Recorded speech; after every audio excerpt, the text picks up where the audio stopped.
Hi everybody, welcome back to the channel. Thank you so much for clicking on this video. Today's video is going to be about how you can use effective SAT reading strategies to conquer the SAT reading section. And really it can be any sorts of reading tests or even just getting better at reading. So these are skills and techniques that I used to become much better at reading, and also things that are advocated and pronounced by a lot of different people. So there's plenty of reasons why reading tests and SAT reading tests can be pretty difficult. The first is that people just run out of time. The second is that it's kind of difficult to choose between answer choices when they seem similar or when there seems to be two right answers. The third is that there seems to be not a definitive answer explanation, how it seems like in math or physics, but rather it requires intuition, which can vary from student to student. And the fourth is that reading can be frustrating, meaning that later passages can become more and more difficult to read because you have limited willpower. And so as you keep reading, you're losing stamina to keep reading. But there's really good news. And the good news is that there's simple tips and techniques that you can implement in your reading strategies to become much better at reading skills. So these are methods that I tend to teach students, and it works wonders and really improves scores. They do require quite a bit of time and quite a bit of consistency with building a system that can help you read better, but I guarantee you it's going to improve your reading skills for life, which is a much, much, much bigger and better outcome than just performing well on the SAT reading section, which in and of itself is a big accomplishment. So the first thing is you can start reading some more. And this seems trivial, but you have to start reading difficult material and maybe things that are outside your comfort zone. The best way you can start doing this is by reading a newspaper.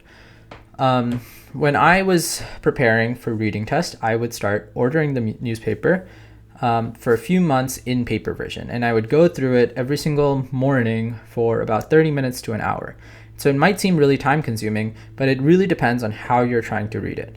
So the reasons why you should start doing newspaper reading, or at least just advanced book material reading, is because you need to start reading at a more advanced level by testing your vocabulary and context clues and your skills in just discerning what the author is trying to say. Second thing is that you have to start reading varied literature, and newspapers are a great source of this because, well, there's different sections. So on the front page, there's going to be all these sorts of current events, but you can also look at the sports section. You can also look at the art section. And there's so many different things, and especially the op-ed section, the column, where you can read opinions about a specific issue. And so you can kind of get these multiple insights from multiple different people, and you can understand how these arguments are relating in your head. Once you get good at this, then you can sort of understand what author is arguing and what sorts of conflicting arguments there might be, or what sorts of arguments might bolster their view. So the third reason why I think you should start reading advanced material is because you need to start figuring out the connections between different passages you're reading, and newspapers have a lot of different points of view within a single article, and it forces you to read deeply and read thoroughly because you have to know and you have to remember who's saying what or who's arguing for what viewpoint. So let's say you're reading about a current events article on the first page. Well, there's going to be a lot of different people saying a lot of different things and a lot of different opinions about that one event. So you kind of have to know, like, okay, this person is saying this and this person is saying this, and how do their arguments both make sense within the context of what they're arguing and things like that. So I like to read New York Times personally. I think their reading level and their difficulty and comprehension really matches a lot of the reading tests that I've taken, including the SAT and also including the MCAT. So the second tip I have is you have to start reading with a they say, I say mentality. And so They Say, I Say is a great book on how to read academically by understanding how different points of view flow within a single passage. This is especially useful when you're reading through paired passages or scientific passages, but it can also be useful when you're reading through personal and fictional passages. It requires you to notice how a new passage and a new point of view is being made, and then you have to make a line underneath that paragraph. And then that technique will get some time to get used to, but you basically have to just get the hang of understanding where is somebody making a point and where is somebody making a different point. And so if you can identify, well, the author is making a point in this paragraph, but in the next paragraph, the author is introducing somebody else's point of view, then you can get better at understanding, well, what does the author actually think about this? Because in SAT passages and a lot of articles, actually, people spend a lot of time introducing other people's point of view. So if you can just circle that, or if you can just underline that paragraph and say, this is they say, or this is somebody else, and then you see a paragraph where finally the author got to their own point of view, then you can note that that's I say. And so that technique is really helpful, because it might seem trivial, but actually people get confused about what the author is actually advocating for, because the author writes something and maybe what the author is writing is different from what the author is thinking, because the author might have an argument, but it might take a while for the author to introduce the surrounding context and what other people's opinions are, and then the author finally gets to their own. Okay, so those are my first two tips. I saved my third and last one for the most important one. And this is something that I don't think anybody is doing, but something that would really, really benefit your score. The thing you should be doing is take untimed passages. And I know this sounds controversial because finishing on time is a big issue for a lot of people. But just hear me out and hear how I'm going to tell you what to do. So the first thing that you should do is spend 5 or 6 or 7 or 8 minutes, however long it takes you, to get through reading a passage.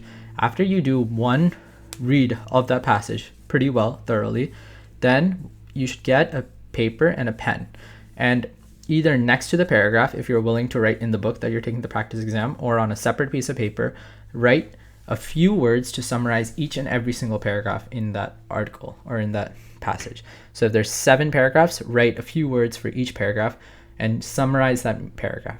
That requires you to understand what the paragraph is saying and how it is phrased. Then, after going through all of these 7 summaries of all of the 7 paragraphs, write a summary of the entire passage, just a few words. Write the main idea and then write the primary purpose. So the main idea is what is the summary of the passage, and then the primary purpose is, well, why is the author sharing this information? So if the author is trying to, if it's a fiction point, maybe the author is trying to make a point about some of the characters. If it's a nonfiction, maybe the author is making an argument about how society works. Maybe the author is trying to inform you about their latest research. Whatever it is, just write the main idea and write the primary purpose of the entire passage. Okay, now you should have a pretty good idea of what the passage is. Now what you should do is figure out the relationship between each paragraph and its next paragraph or its preceding paragraph. So let's say I'm looking at the second paragraph. Well, I should be able to know if that paragraph is continuing the story of the first paragraph, whether it's making claims that contradict the first paragraph, or if it's introducing a different point of view. Whatever it is, I should be able to figure out that relationship.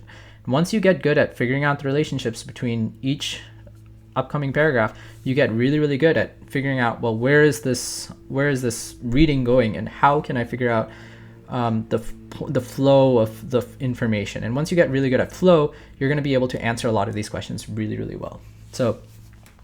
So figure out the relationship between each paragraph and its next paragraph. And once you can do that, then you'll understand flow.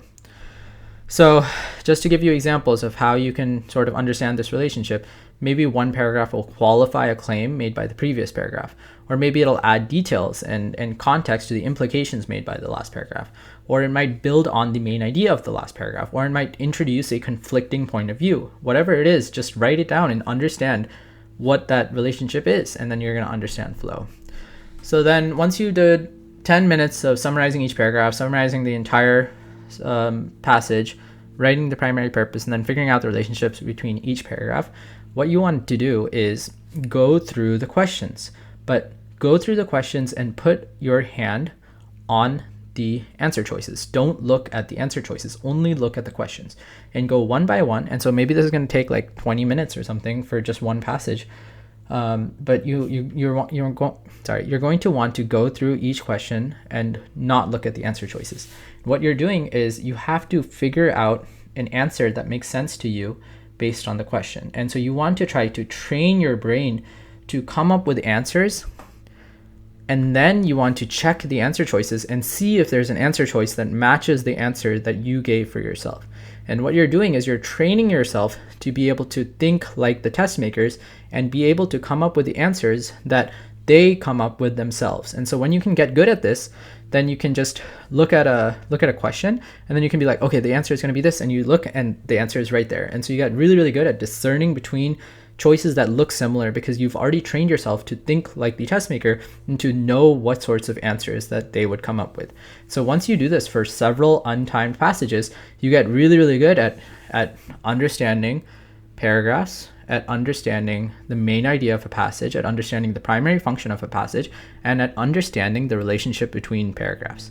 Then you start getting really, really good at coming up with answers to the questions that they're asking. And so once you do this, I'd say like 6 or 7 times or even 10 times with 10 different passages, you do this one time for 10 passages, let's say, and you spend maybe like 5 or 6 hours total doing this over a week or something. I guarantee you're going to improve your score. You're going to get really, really good at answering these questions. And once you did this with enough passages, you're going to get a lot faster at reading because you already have this idea of how the flow works, about how ideas form, about they say, I say, about reading difficult materials. And this is how you can guarantee to build a system to get really good at reading exams. So that's the process that I want to impart you with. I really highly recommend trying this process for yourself and seeing if it works. If it doesn't work after you've done it for 3 or 4 passages, then maybe you might not like it, and you can try whatever system works for you. This is a system that works for me, has worked for several of the kids that I've taught in the past. Whatever it is, start reading difficult material. That's the easiest thing you can do to start a system of getting better at reading. So that's all for today. Thank you so much for listening. If you found this helpful, then please like and subscribe. More helpful videos like this coming out soon. Bye, everybody.